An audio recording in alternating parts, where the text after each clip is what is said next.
You know that sound, right? That constant buzz, that ding from your phone. It's a nonstop stream of news, jokes, and updates from your friends. But what happens when that stream gets poisoned? Today, we're going to talk about the very real chaos that a single, thoughtless click can unleash. So picture this. It's pouring rain outside, and this message pops up on your screen. It feels urgent. It feels real. It taps right into your fear for the safety of your friends and your family. And honestly, it's the perfect bait, designed to make you react first and think later.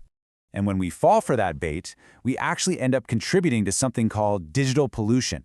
It's a pretty powerful way to think about it, isn't it? We're not just sharing some silly message, we're actively polluting the information environment for everyone around us, making it so much harder to know what's actually true. Okay, so to make this really hit home, let's get into a real story that shows just how damaging this kind of pollution can be. This isn't some hypothetical problem. Nope. This has real names and real consequences.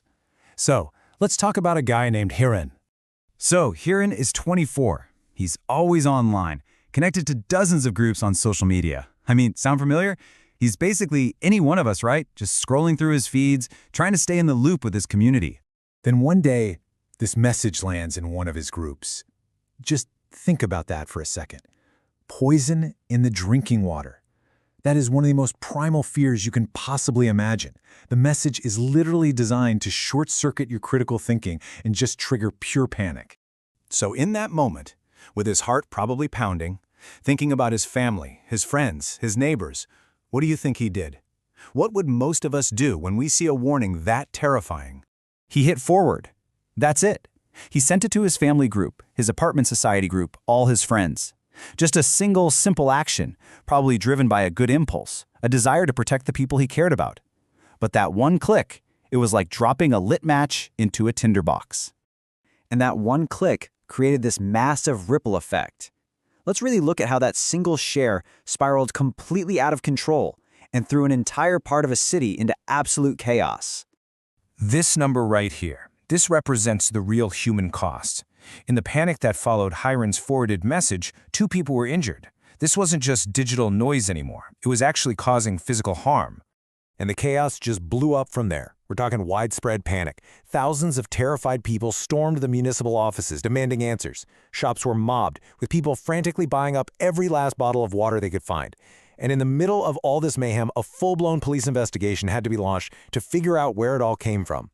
And the source? You're not going to believe this. It wasn't some terrorist plot or a real public health crisis. The police discovered it was just an old, recycled rumor that someone had edited and reposted as a joke. A really, really terrible joke that brought a part of the city to its knees. And that's the crucial takeaway here. We have to stop thinking of fake news as just harmless gossip. It's a social crime. Misinformation has the very real power to cause injury, to incite riots, and to trigger massive financial damage. What starts as a joke can absolutely end in tragedy. Okay, so that's the problem, and it is a serious one. But the good news is we are not helpless here. We are the gatekeepers. The power to stop this digital pollution is literally right in our hands. Let's talk about our digital responsibility. So here it is. A simple but incredibly effective checklist to use before you even think about hitting forward. Step 1. Fact check. Is a credible news outlet or an official government source reporting this? If not, that's a huge red flag. 2. Check the source itself. If WhatsApp slaps that forwarded many times label on it, you need to be extra suspicious. 3. Check the language. Is it filled with spelling errors or screaming, "share immediately"? That's a classic sign of a hoax. And finally, step 4. Take responsibility. If you see someone share fake news, don't just stay silent. Politely correct it. Yeah, this is so useful because it shows you exactly what to look for. That sensational language like "share immediately" is designed to make you panic and not think. That forwarded many times label, it's basically a gift from the app developers, a built-in warning sign. And yeah, bad grammar is often a dead giveaway that the message wasn't written by a professional. I really want to leave you with this thought. You can always delete a message, right? But you can't just delete the panic, the fear, and the chaos that it creates. The piece that's shattered by a rumor is incredibly hard to piece back together. So the final question is really for all of us. The solution isn't some fancy new technology. It's us. It's about each and every one of us deciding to be the firewall, the place where the chain of misinformation stops.